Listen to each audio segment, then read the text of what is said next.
Hello together. In this video I want to show you how to make a software update on your Huawei P50 Pro. Of course we have updates for the different apps, but we also need from time to time an update for the whole system on the Huawei P50 Pro. This is very important because your Huawei P50 Pro can then get better, closes some security issues and so on and so forth. So how can we update your Huawei P50 Pro? We must go here to the settings.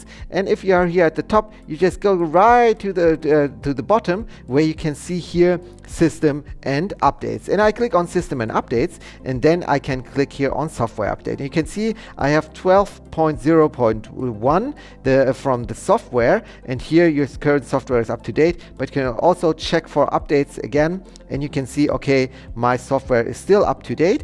But if there should be an update, then the screen will change and it will say, okay, now 12.0.2 is available, and then you can just click on install, and then you can install your software for your Huawei P50 Pro. I hope this video helped you a little bit. If yes, please give me a thumbs up, subscribe to my channel, and we'll see us the next time. Bye bye.